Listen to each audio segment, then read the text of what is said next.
Hi there, it's Ryan G. Wright. I was just sitting here on the beach and I was thinking, can you be a real estate agent and an investor? Well, I wish I was on the beach. This is what we call our beach room. But it does look pretty cool, I think. So anyway, but the question is, I frequently get asked this. I was on a podcast the other day, and the gal that was interviewing me was like, I'm so excited. I'm working on my real estate license. I said, why do you want to get your real estate license? And she said, so I can become a real estate investor. And my answer was, well, you don't need a real estate license to become a real estate investor. And that's a misconception. If you want to be a real estate agent, you want to help other people buy and sell their houses, it's probably a good idea to get a real estate license, or frankly, it's required. But if you're wanting to be a real estate investor, it is not required to have a real estate license. It's only required if you're going to be helping other people buy and sell properties. Now, if you have a license, it may help you. It may help you in selling your property and saving on commissions and those types of things, but it is not a requirement of being a real estate investor. That said, you can be a real estate agent and be a real estate investor at the same time. But there's a couple of really important things that you need to keep in consideration. And the biggest one of those is disclosure.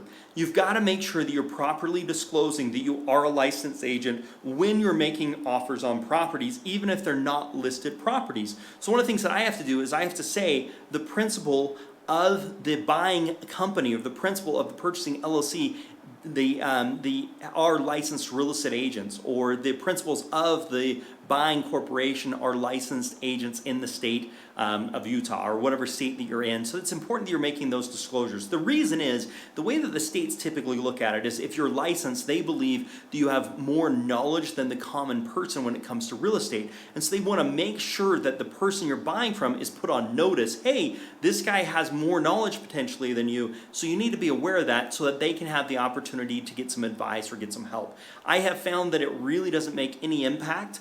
I have found that people really don't care if I'm helping solve their problem. Let's say they've got a house and they've got a grandma that needs to go into a rest home and they need to liquidate her home quickly and the home's in bad condition. They don't really care that I'm a licensed agent, as long as I'm able to get them the money that they need so they can get grandma taken care of. Then they send me nice thank you notes about how great it was to have the problem taken care of, because they were so worried about the house. Like, how are we going to fix it up? How are we going to sell it? Nobody wants to buy it in its current condition. What are we going to do? We need the money fast. The payment's due on the home for grandma right away. And we were able to solve the problem. So making that disclosure. So it's really important, if you are a real estate agent, you need to be disclosing when you're buying properties, even if they're not listed properties, that you are an agent, and making sure that you're putting them on notice that they're aware of that. Secondly, you don't need to go become an agent if you want to be an investor. And third, you can be an investor and an agent on the same thing. So some of the benefits that we've had is we've actually listed our own properties. So we'll put the property for listing. Now with that, we still pay a buyer's agent a commission.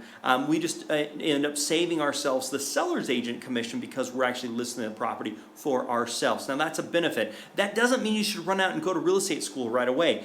I would much rather you focus on finding properties, and as you find those properties and pay another agent to help do the listing services for you, then with time, as you get more experience, as you've done more deals, then it would make sense to invest the time to go to real estate school, if that makes sense. Now, I know a lot of investors that never want to become real estate agents because they say, hey, it's limiting, it's restricting, I've got to do the disclosures. I found that not to be the case, but I find way too many people that are running out there trying to become a real estate agent when they really want to become a real estate investor. And if that is your goal, if becoming a real estate investor is your goal, what you've got to do is go find properties. That's really the key to all this, is finding good deals. That's how you become a good real estate investor, is finding good deals by helping people solve their real estate problems and getting them cash, or getting them money as fast as possible, is typically what people are looking for. So look for equity, look for motivation, find properties. You can be a real estate agent and an investor at the same time. It is not required. I recommend you go and find some properties. I hope you have a great day. This is Ryan G. Wright. Check us out at dohardmoney.com